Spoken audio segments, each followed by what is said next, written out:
Question reality.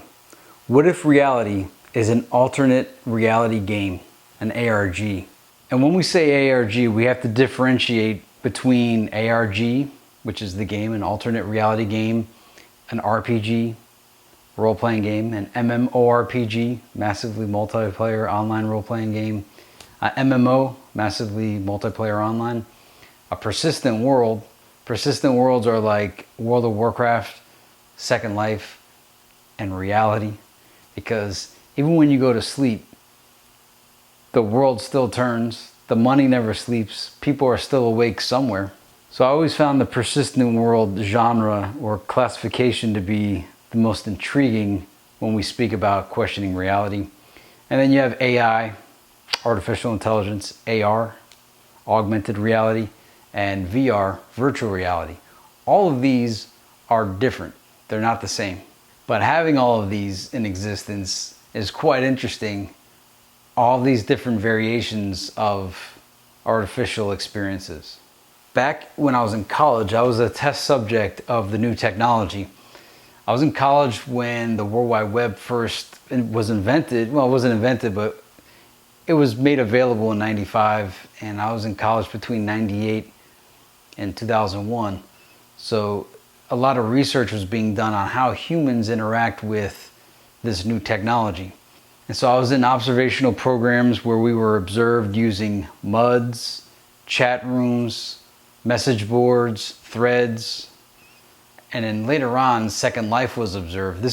Second Life came out way after I was out of college, but I know that psychologists and researchers were studying how people interacted in Second Life, a world that had no laws other than the physics rules that were built in some of the rules in the game.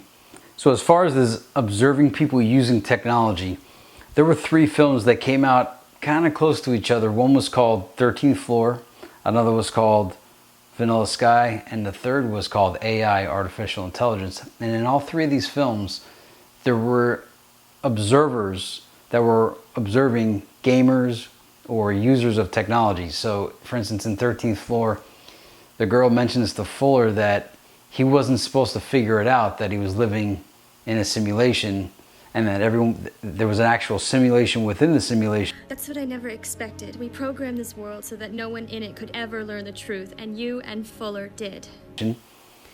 In AI, David, the kid, I See Dead People, he eventually meets the creator of the robots, and he says that they've been watching him and that they're so proud of David, but basically he was being observed by this group of people. And then there's a scene in Vanilla Sky where the guy meets up with Tom Cruise. His name in the movie is also David, and he says, "David, you know you control all of this." And he says, "Oh yeah? Well, if I did, I just wish these people would just shut the heck up." And then they all do. And the guy that meets up with him explains that he's part of tech support and that he was having a bad dream. But anyway, there was an observer of the gamers in the system, or the cryotainment, because Tom Cruise was frozen. And then you have like movies like Gamer, where, I don't know, you control the gamer and you're supposed to feel empathy that you're actually controlling someone's life in the video game. Makes you wonder, how close to reality or metaphorically that is. So they keep hinting that we're in a game, that someone's observing us or someone's controlling us, and it's up to us to figure out how the game works, try to see the walls, I guess. And I won't forget in 13th Floor when the guy figures it out and he gets in his car and he keeps driving and he gets to the end and it's just not programmed. That scene always just blew me away. But we're test subjects in the medium. Persistent worlds. Another strange thing I was part of in college was I was asked to be paid to make a website. It was a project I was asked to be on, where we were asked to create web pages with links to links. So never-ending hyperlinks. It was almost like the rules for search engine optimization, the beginnings of it back in '98. Now the way it was described to me was they wanted it so that you could never leave your online experience.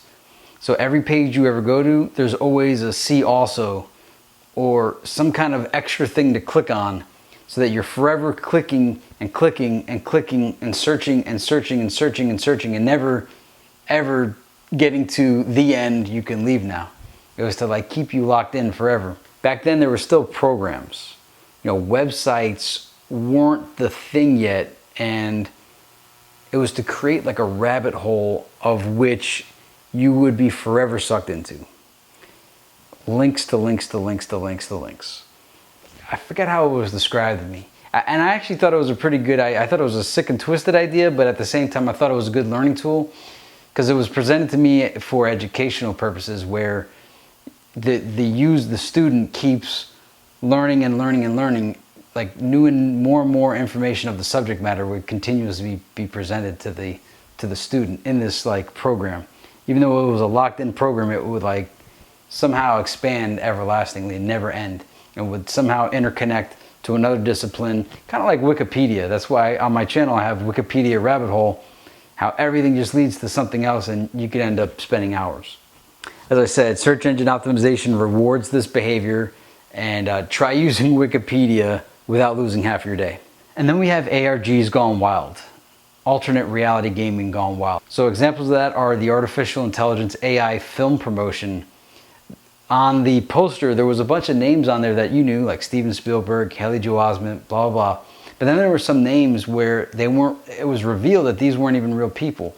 And entire dossiers were created online. Entire like lives were artificially manufactured online to make it look like these people were real people, but they weren't. It was just a fabricated, invented person with an entire background, history, photographs, storyline, yada yada, employment history.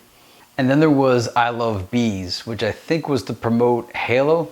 I'm not sure, but it says here, I Love Bees was an alternate reality game that served as both a real-world experience and viral marketing campaign for the release of developer Bungie's 2004 video game, Halo 2. The game was created and developed by 42 Entertainment. And watch this, the same sick twisted guys, many of the same personnel had previously created an ARG for the film AI titled The Beast. So depending on how much money you have, ARG can get insane. It could get crazy. You could put up billboards. You could make people think that this thing is really happening. It reminds me of the movie The Game with Michael Douglas and Sean Penn. But also it reminds me of like celebrities that are doing ARG. Like when they're always in the news, getting into trouble. Like remember a few years ago, Paris Hilton went to jail.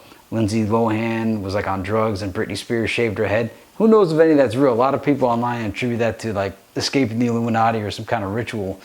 But what if they were just, the way I always thought of it was around the same time this happened, reality TV stars were becoming famous. And I felt like real celebrities were upset about that, because now anybody could be famous. And they wanted to like create their own alternate reality game through their mediums like paparazzi, gossip, tabloids. They create entire storylines. One of them that comes to mind is Joaquin Phoenix and Casey Affleck. When Joaquin Phoenix grew that big beard and was acting kind of strange and released a rap album. And then you have the Google game Ingress. And you look online, they have their own news show. Like people make Ingress news shows, and if you didn't know, you'd think that the news was real. And so you have ARGs which are admitted, but it makes you wonder how much stuff we see presented as real through the media is actually a form of wealthy rich people's fun of creating an ARG, putting the masses into believing and buying into whatever concocted storyline they create and following it and gossiping about it. So how much of our reality is an alternate reality game? Think of, we're always playing out roles, talking in different tones that aren't conversational. I think even right now as I speak to the camera, I'm not really speaking how I speak to my friends. So in a way, this is kind of like an alternate reality game. I have a YouTube channel with subscribers and comments, and think about school. It's almost like a game. You score points at your grades, and you try to get enough grades to get an A, B, C, D, or F. Whatever happened to the E? And I remember in 12 Monkeys, Brad Pitt kept saying to Bruce Willis, it's like a game, man. They want us in a game. There's games for everything. Game shows, video games, board games. They just want us always playing a game. So is this all a big game? And then you have like Tupac and Dick Gregory, both always saying that it's a game. They're always mentioning that it's a game. So are we in a big video game? There certainly is a graphics engine. I don't know if you ever listened to Mark Sargent, but apparently I guess he used to work on video game systems, and he always says from a game design perspective. And I love that because, and I think I mentioned this in a previous video, when you learn to program, you then start to look at the world differently. You say, all right, how can I express something logically, numerically, mathematically, algorithmically to the computer system? And when you start to then look at how, you start to say, all right, well, someone designed this game engine, this physics engine, this realm, and then you start to wonder how they did it. And that's when you know, if you want to start developing this kind of mindset, I really recommend learning programming, computer programming, video game programming. It alters the way you think about everything. It's a good exercise, great mental exercise, and it'll help you begin to cause you to ask these kind of questions. So has anything tipped you off that this is a video game? Do you play Second Life or any massively multiplayer online role-playing games? Has playing those games modified your experience of the real world? I had a friend that actually knew the geography of the world of EverQuest better than he knew the geography of Earth. Alternate reality gaming. Question reality. What if reality is an alternate reality game, an ARG? How much will augmented reality change things? Here's an ironic tidbit about VR virtual reality. For like 20 years I've been bitching, where's my virtual reality? Where's my VR? I finally got it in 2015 with Google Cardboard, and I was so excited to use it. When I first looked through, I was like, oh man, my dreams have finally come true. But like 3 minutes later, 5 minutes later, I was so motion sick. I've been whining and complaining for 20 years only to find out that I can't even use virtual reality. So, I mean, I could use it for a couple minutes, but after that, I just get so motion sick. So that'll wrap it up for this episode of Question Reality. There's no episode title to this. This one has just the colon, what if reality is an alternate reality game? Go ahead in the comments, drop ideas on how you've experienced the game. What sorts of ARGs do you believe are going on right now as almost like a hoax upon the population? Anyway, thanks for watching. If you're not already subscribed, subscribe, and I'll see you in the next video.